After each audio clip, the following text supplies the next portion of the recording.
तर नमस्कार मित्रांनो, आपण खूप दिवसानंतर फायनली आज परत आपल्या विखारा पहाडावरच परत ट्रॅव्हल करायसाठी आलो. पण आज आपल्या सोबत परत विजू भाऊ ते अरुण भाऊ आहे आणि अमोल शेठ पण आहे. तर आपण चौघं चालवलो आहे. खूप दिवसापासून घरी बसून पण वैतागलो होतो आणि निसर्गात येऊन थोडंफार आनंद घेण्याचा प्रयत्न करूया.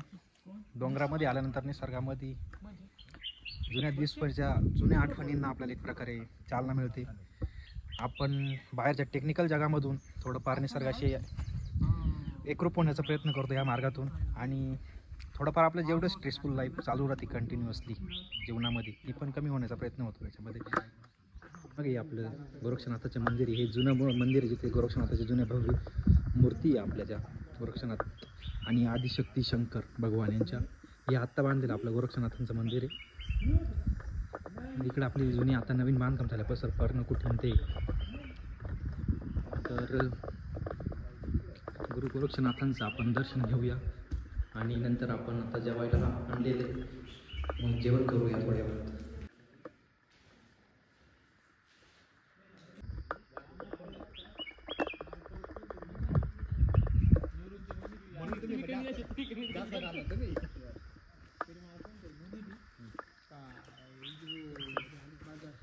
बसलेले आपल्यासोबत आता आपण घरून आणलेले आपला हा मेनू आहे, गावरान मेनू आपला. इकडे बटाट्याची भाजी, टमाट्याची भाजी, आळूच्या वड्या, पेपर्स, हिरवी चटणी, जे आपल्याला बाहेर निसर्गात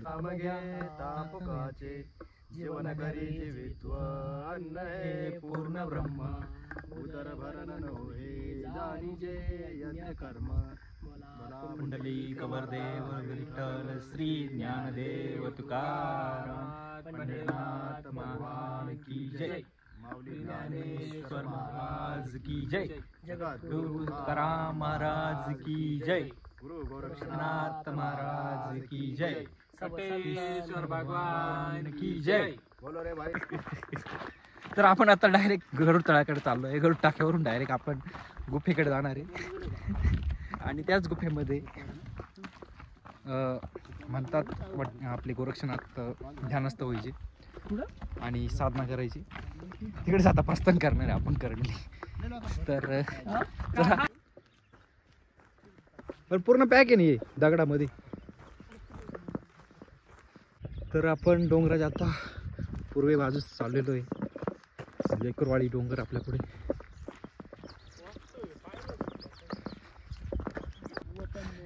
टेम्परेचर थोडं जास्त प्रमाणात नॉर्मल आहे, पण आता तरी 32-33च्या आसपास 32-33च्या टेम्परेचरमध्ये आपण चालतोय. थोडं त्याच्यामुळे दम पण लागतो आणि थोडं हिट पण फील करतो. हाय गाईज, आपण इथे आला विखारा पहाड इथे आलेलो आहे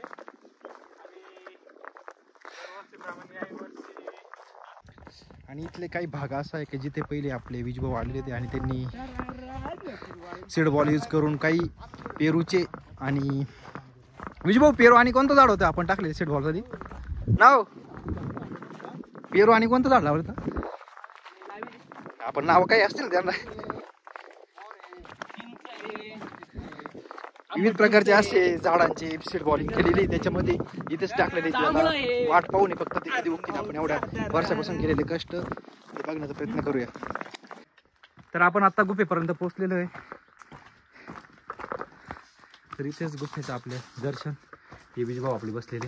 आता आपण बुटा चप्पल काढूया. बोला आता. Hi guys. तर भावांनो, या ठिकाणी आपण आलेलो आहे. ही विखारा पहाडाच्या उत्तर बाजूची ही जी सीता गुंफा आहे. आपण बघू शकता मध्ये साधारण 40 ते 50 फुटांपर्यंत आपल्याला या गुफेमध्ये मोबाईलची लाईट वगैरे लावून बघता येतं. पुढे काय आपल्याला सध्या जाता येत नाही. त्या काळामध्ये गुफेचं अंतर किती असेल, काय असेल हे सांगता येत नाही. विखारा पहाडावरचे योगी गणेशनाथजी महाराज यांनी सांगितल्याप्रमाणे ही गुफा जे त्या बाजूने गोरक्षनाथांचं मंदिर आहे त्या मंदिराच्या मागच्या बाजूला या गुफेचं पुढचं जे काही द्वार आहे ते निघायचं असं त्यांचं सांगणं आहे. पण आता आपण जर मध्ये बघायला गेलो तर ती मातीने बुजलेली आहे, काय ते सांगता येत नाही. पण जवळजवळ 50 फुटांपर्यंत आपल्याला गुफा इथे मध्ये व्यवस्थितपणे दिसते. ही आपली आता गुफा आहे. आपण गुफेच्या बाहेरच बसलेलो आहे. आणि हा आपला खानदेश भाग, देवळा तालुक्यातला हनुमानपाडा, वारशी. आणि बघू शकता एकदम